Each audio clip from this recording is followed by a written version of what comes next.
Welcome everyone, आप सबों का स्वागत है मेरा यूट्यूब चैनल पर अयूब सर क्लासेस पर।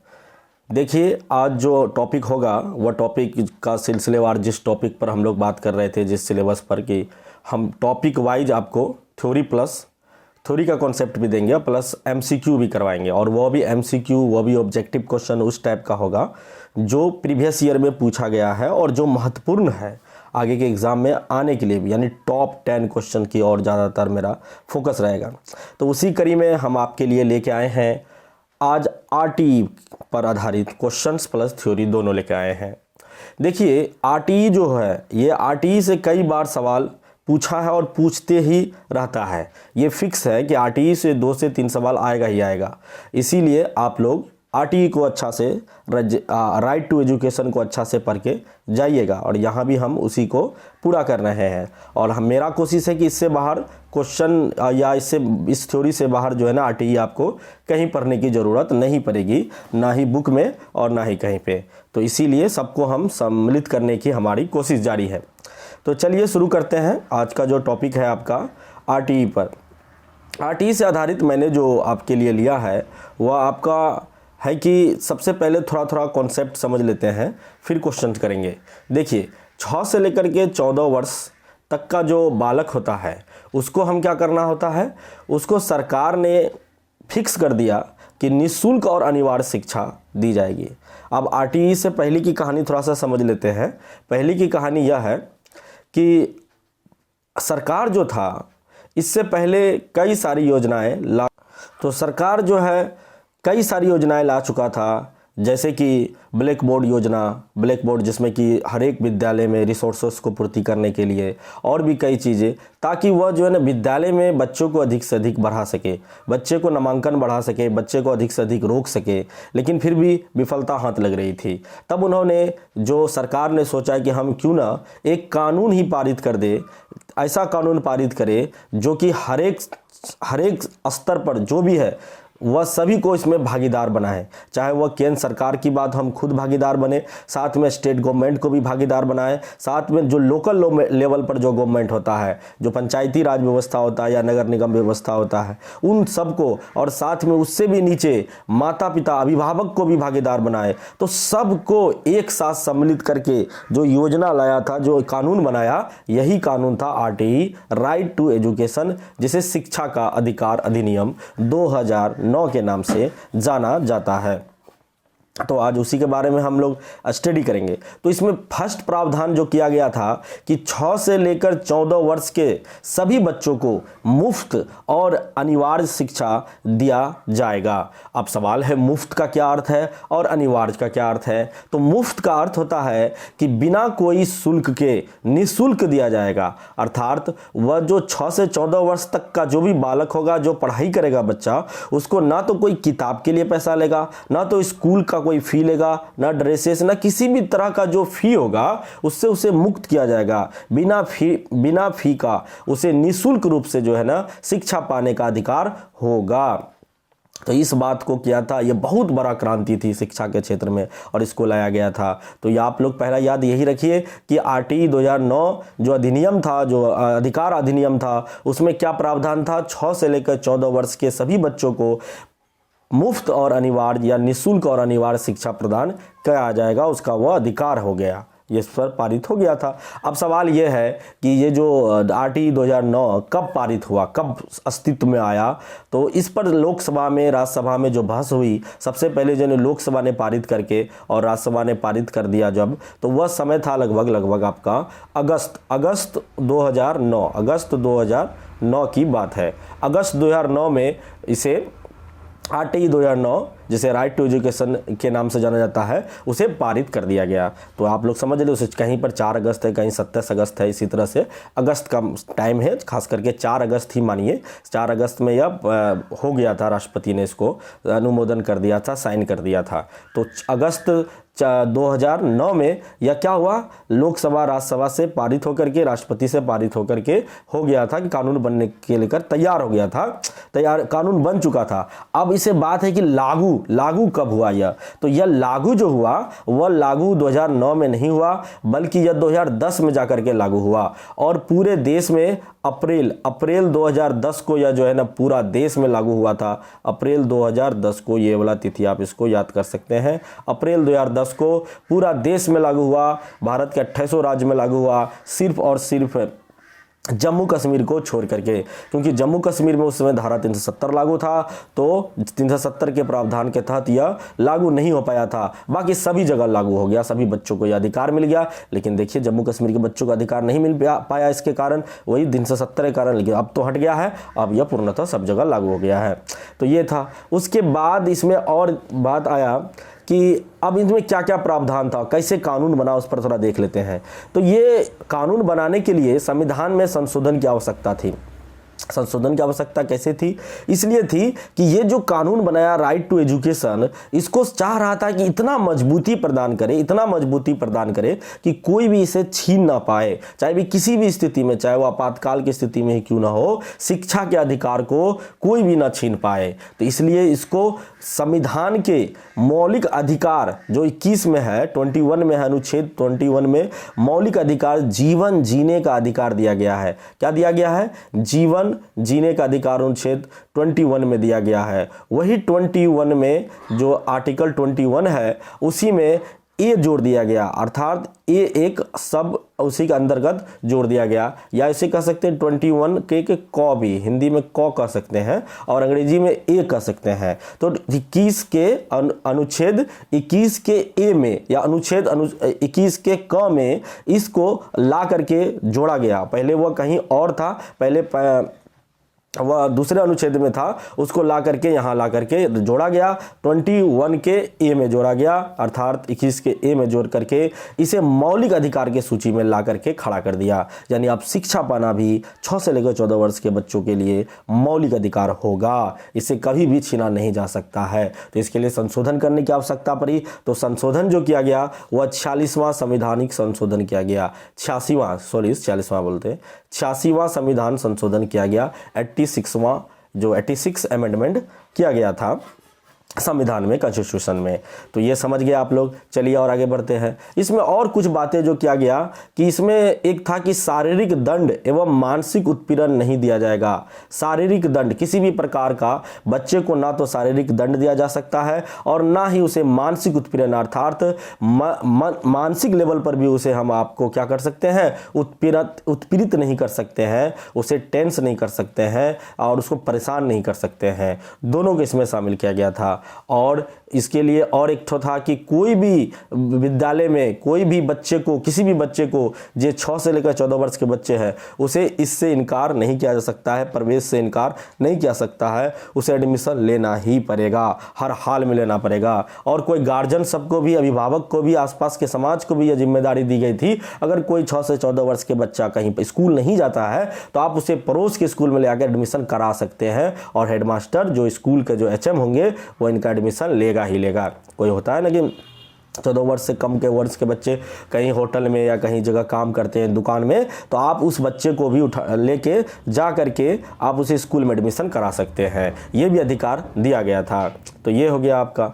उसके बाद था और एक तथ्य है इसमें कि यह तीनों सरकार को जवाबदेह बनाया था। हर स्तर पर जो भी होगा, चाहे केंद्र सरकार का जो जिम्मेदारी है वही जिम्मेदारी केंद्र सरकार, राज्य सरकार को भी होगी, और फिर वह लेवल, जो लोकल लेवल पर जो सरकार है उसकी भी जिम्मेदारी होगी। आगे और ज़्यादा क्लियर होगा तो पढ़ाएंगे आपको। उसके बाद है कि इसमें और आरक्षित किया कुछ सीटों को, 25% सीट को जो है वो आरक्षित कर दिया था। जो गरीब वर्ग के बच्चे हैं, जो आर्थिक रूप से काफ़ी कमज़ोर है, वंचित समूह से आते हैं, उन बच्चों बच्चों को 25% सीट जो आरक्षित कर दिया गया था। 25% टोटल सीट का आपको एडमिशन लेना पड़ेगा, वो अभी निःशुल्क और मुफ्त। और कहाँ पर लेना पड़ेगा? ये प्राइवेट सेक्टर में लेना पड़ेगा। जो प्राइवेट स्कूल होगा प्राइमरी का, वहाँ लेना पड़ेगा। सरकारी में तो लेना ही लेना है सबको, लेकिन प्राइवेट में भी यह प्रावधान किया गया था कि प्राइवेट प्राइमरी स्कूल भी है कहीं पर, तो वहाँ भी 25% सीट जो है गरीब और वंचित बच्चों के लिए आरक्षित होगा। अनुसूचित जनजाति या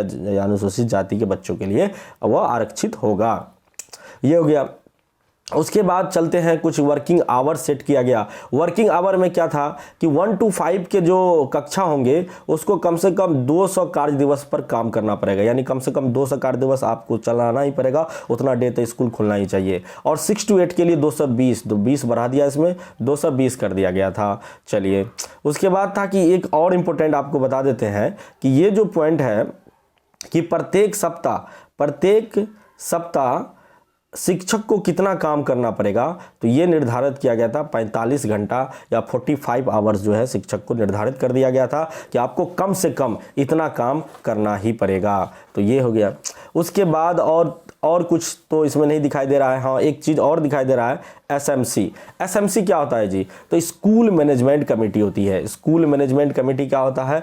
तो स्कूल मैनेजमेंट, विद्यालय प्रबंधन समिति जिसे हिंदी में बोलते हैं, उनका काम होता है कि स्कूलों को सुचारू रूप से चल रहा है कि नहीं चल रहा है, योजना तैयार करना, उसका मॉनिटरिंग करना और उसका हेल्प करना है स्कूल में, है ना। तो उसके लिए एक कमेटी बनाई गई थी और आरटीई के तहत इस कमेटी का गठन किया गया था और कहा गया था कि आप भी इसके लिए जिम्मेदार होंगे। बच्चे का नामांकन के लिए भी आप भी जिम्मेदार होंगे। अगर कोई बच्चा नहीं आ रहा है स्कूल तो आप भी इसमें सहयोग कीजिए। परस्पर सहयोग से स्कूल को जोड़ा गया था, समाज के परस्पर सहयोग के लिए। तो स्कूल मैनेजमेंट कमेटी का भी इसमें जिक्र है और ये आरटीई में इसको भी लाया गया है। चलिए, तो फिर आगे हम लोग बढ़ जाते हैं और एक बात बताते हैं कि छात्र शिक्षक अनुपात जो इसमें बात किया गया था, वह छात्र शिक्षक अनुपात था कि 1 to 5 के लिए जो छात्र शिक्षक अनुपात था वह था आपका 30 का रेशियो था। 1:30 का रेशियो था। अर्थात क्या हो गया जी? एक शिक्षक पर 30 बच्चे हो सकते हैं। एक शिक्षक पर कितने बच्चे होंगे? 30 बच्चे होंगे। लेकिन जब बात किया गया था इसका प्राइमरी से अपर प्राइमरी का, यानी कि 6 to 8 के लिए जब बात किया गया था तो उसमें आपका था कि कितना था? 35 की बात की गई थी। फिर वहाँ 35 की बात हुई थी और यहाँ कहाँ कितना बात हुई थी? 1 to 5 में 1:30, यानी एक 30 स्टूडेंट पर एक शिक्षक होना अनिवार्य होगा। तो चलिए, आपको सब बात बता दिया लगभग और कुछ नहीं छूटा है। आप कुछ क्वेश्चंस कर लेते हैं, हम लोग जल्दी से करेंगे उसमें।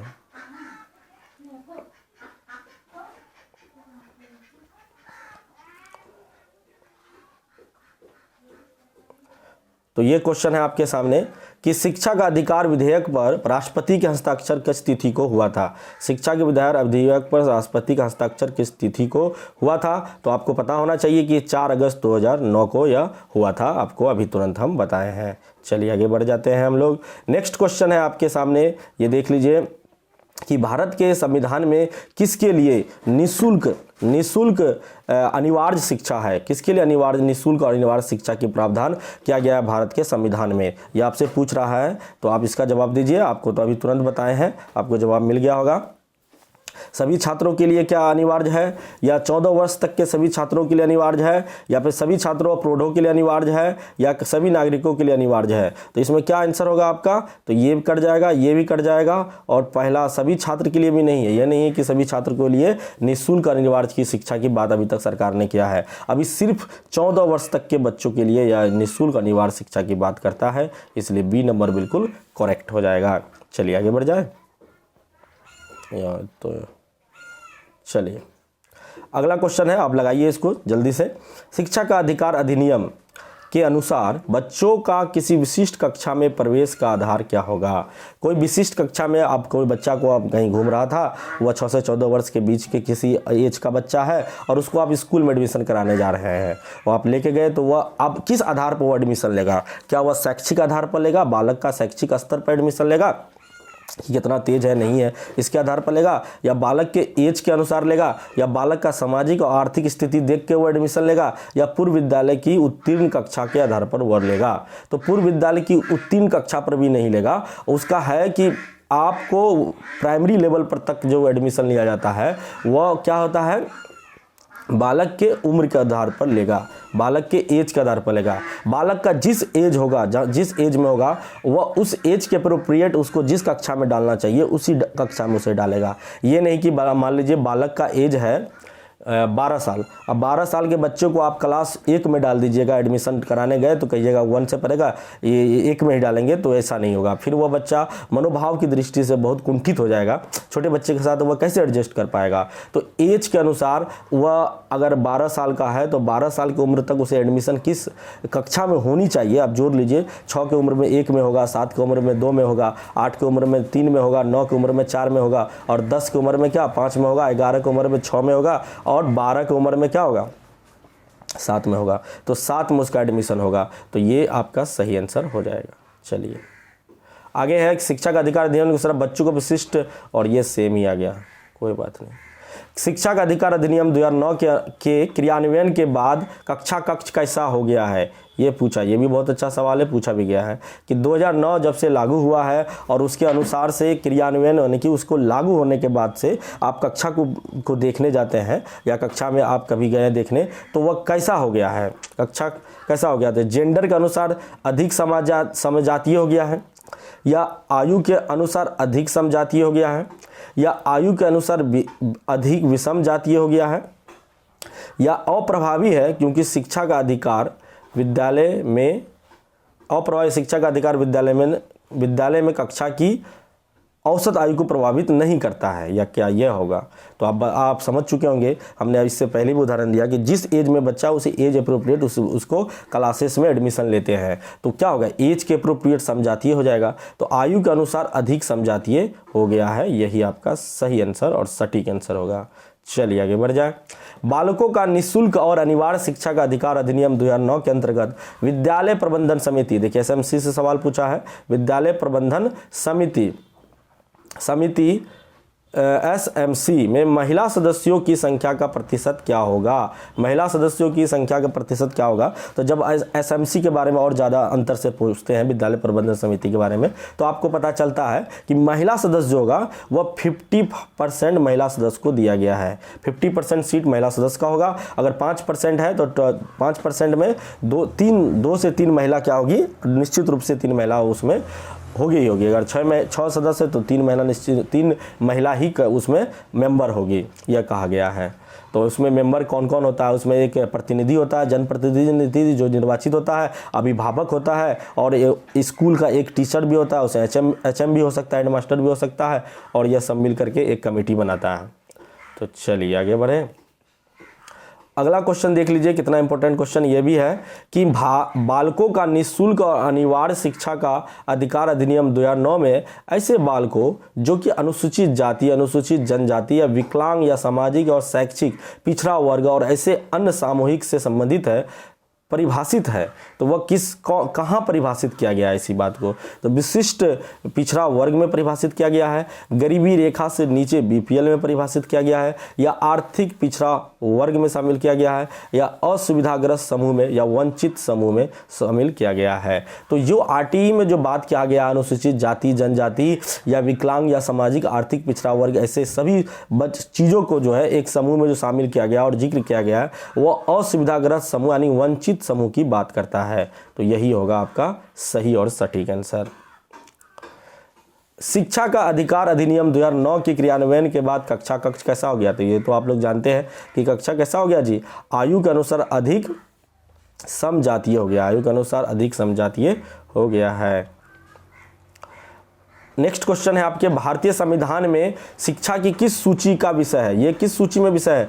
तो भारतीय संविधान में जो पहले था वह राज्य सूची में था। शिक्षा क्या था पहले, वह राज्य सूची में था पहले, बाद में यह आके अभी जोड़ गया, समवर्ती सूची में जोड़ दिया गया है जब से अधिकार अधिनियम पारित हुआ, और उससे पहले भी इसे समवर्ती सूची में लाया गया है। और दोनों केंद्र सरकार और राज्य सरकार दोनों इस पर कानून बना सकता है, केंद्र जो कहेगा राज्य को भी वही उसको फॉलो करना पड़ेगा, यह निश्चित रूप से चलता ही है। उसमें राज्य भी अपने स्तर से कुछ कानून बनाना चाहे तो निश्चित रूप से बना सकता है। ये हो गया। उसके बाद है शिक्षा का अधिकार अधिनियम द्वारा गरीब बच्चों को निजी विद्यालयों में, पूछ रहा है ना, निजी विद्यालयों में कितने सीटें आरक्षित की गई है। तो गरीब बच्चे को निजी विद्यालय में, हमने इससे पहले थ्योरी में आपको बता दी है शुरुआत में ही कि 25% सीट जो है ना वह निर्धारित की गई है। तो यही आपका सही और सटीक आंसर हो जाएगा। समझ गए होंगे, कुल सीट का 25 सीट जो होगा वह प्राइमरी स्कूल में खास करके किसको देना पड़ेगा, वह देना पड़ेगा आपको गरीबी वंचित समूह के बच्चे के, जो बहुत गरीब के में आते हैं। शिक्षा के अधिकार अधिनियम द्वारा गरीब बच्चों को निजी विद्यालय कितने सीट दिया गया, ये तो 25, वही सवाल आ गया। चलिए, शिक्षा का अधिकार अधिनियम के अनुसार क्या कह रहा है, शिक्षा का अधिकार अधिनियम के अनुसार बच्चों का किसी विशिष्ट कक्षा में प्रवेश का आधार क्या होगा। वही बात पूछ रहा है कि ये जो किसी बच्चे को अगर एडमिशन आप लेते हैं, प्रवेश लेते हैं, तो उसका क्या आधार होगा। बालकों का शैक्षिक स्तर, बालकों की उम्र, बालकों का सामाजिक स्तर या बालकों के विद्यालय। तो हम तो शुरू में इसको बता दिए हैं आपको, बालकों की उम्र होगा। तो आप समझ गए होंगे। अगला है शिक्षा का अधिकार अधिनियम 2009 के अनुसार क्रियान्वयन के बाद कक्षा कैसा हो गया है। सवाल लगता है बार बार रिपीट हो गया है, थोड़ा सा ये हो गया। चलिए इसको हटा देते हैं। हाँ, ये सवाल इंपॉर्टेंट है। देखिए 46वें संविधान जो 86वां संविधान संशोधन जो हुआ था, उसमें अधिनियम 2002 के आधार पर 6 से लेकर 14 वर्ष की आयु वर्ग के सभी बच्चों को मुफ्त एवं अनिवार्य शिक्षा मूलभूत अधिकार बनाने की बात कही थी। तो 86वां संविधान संशोधन किया गया था 2002 में, उसमें कहा गया था कि 6 से लेकर 14 वर्ष के सभी बच्चों को वो क्या किया जाएगा, मुफ्त अनिवार्य शिक्षा को मूलभूत अधिकार बनाने की बात कहा गया था। तो इसको ला करके जो है ना किस धारा में इसको जोड़ा था, आपसे ये पूछ रहा है। तो इसका क्या आंसर होगा, 21 का ए होगा। बताया आपको शुरू में। देखिए,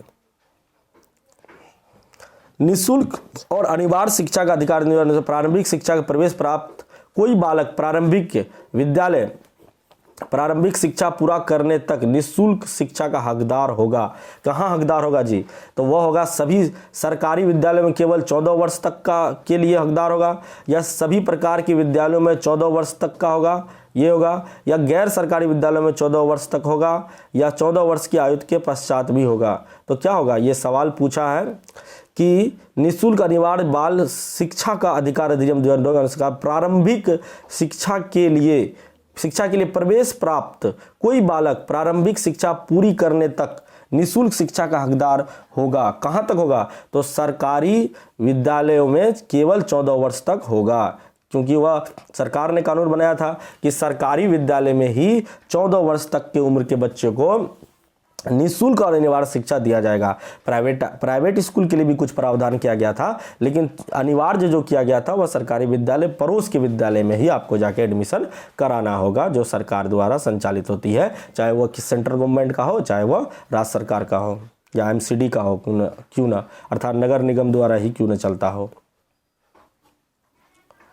शिक्षा का अधिकार अधिनियम 2009 में एक अध्यापक निम्नलिखित में से कौन सा दायित्व पूरा करना होगा। तो कौन सा दायित्व दिया गया था जी, नियमित विद्यालय में नियमित रूप से उपस्थित होना होगा, सही बात है। पाठ्यक्रम का संचालन पूरा करना होगा, ये भी सही है। संपूर्ण पाठ्यक्रम को निर्धारित समय पर पूरा करना होगा, ये भी दायित्व दिया गया। तो उपयुक्त सभी दायित्व आपका सही और सटीक आंसर होगा। बाल शिक्षा का निःशुल्क अनिवार्य शिक्षा अधिनियम के अंतर्गत 6 से 8 तक क्या दिया है, 6 से 8 तक विद्यार्थियों के लिए अधिकतम कितनी पैदल दूरी पर विद्यालय स्थापित होगा। देखिए कितना इंपॉर्टेंट क्वेश्चन पूछा है। तो जो हमने कहा था शुरुआत में कि 1 से लेकर 5 तक का जो स्कूल खोला जाएगा वह लगभग 1 to 5 का लगभग जो स्कूल खोला जाएगा वह 1 किलोमीटर के दायरे में खोला जाएगा। लेकिन वही जब 6 to 8 की अगर बात करते हैं, यानी मिडिल स्कूल की अगर बात किया जाए, तो वह लगभग 2 किलोमीटर के दायरे, या 2 किलोमीटर या 3, कहीं कहीं 3 भी लिखता है, 3 किलोमीटर के दायरे में खोला जाएगा। वह बनाना पड़ेगा सरकार को, चाहे वह सेंट्रल गवर्नमेंट के मदद से है, तो राज्य सरकार बनाए या सेंट्रल गवर्नमेंट बनाए, तो उसको करना पड़ेगा। तो इसमें क्या आंसर हो जाएगा, 2 किलोमीटर ना, 2 किलोमीटर उसको बनाना पड़ेगा। यही प्राइमरी होता तो 1 किलोमीटर होता है आंसर। चलिए, निःशुल्क व अनिवार्य शिक्षा का अधिकार 2009 में अनिवार्य शब्द, ये सवाल पूछा हुआ है, अनिवार्य शब्द। ये सवाल आपको कब पूछा, ये सवाल जानते कब पूछा, जब ये ऑनलाइन पेपर हुआ तो वहाँ भी ये सवाल पूछ लिया है। तो इसमें आपका क्या आंसर हो जाएगा जी, कि अनिवार्य शब्द का क्या अर्थ है, अनिवार्य शब्द का क्या अर्थ है, ये पूछा है आपसे। तो इसमें आप बताइए क्या होगा, मारिए फिर अर्थ बताते हैं। चलिए टाइम नहीं लॉस करते हैं। उचित सरकारें दाखिले, उपस्थिति और प्रारंभिक शिक्षा की पूर्णता को सुनिश्चित करेगा। यही निर्धारित किया गया था कि जो उचित सरकार होगा, जो वहाँ सरकार होगा, वही इसको या दाखिले को, एडमिशन, नामांकन को, उपस्थिति को, प्रारंभिक शिक्षा को, पूर्णता को 14 साल तक वह देखरेख करेगा, यह दिया गया था। अब अधिक नहीं है, बस यहीं तक है। ठीक है, टाइम ज़्यादा नहीं लेंगे आप लोगों का। आप लोग अच्छे से क्वेश्चन सब लगाए होंगे, पहले खुद से लगाइए, खुद आंसर लिखिए, फिर जब हम आंसर बोलते हैं तो उसको आप सही या गलत कीजिए और फिर एनालिसिस को सुनिए कि सही और गलत कैसे हो रहा है। इससे आपको बहुत फ़ायदा मिलेगा, क्वेश्चन लगाने का आपको फ़ायदा मिलने वाला है। इसीलिए आप सबों का नमस्कार, आदाब, सत श्री अकाल, अस्सलाम वालेकुम। बहुत अच्छे से वीडियो देखने के लिए प्लीज़ लाइक, शेयर और सब्सक्राइब करते जाइए। ओके, धन्यवाद।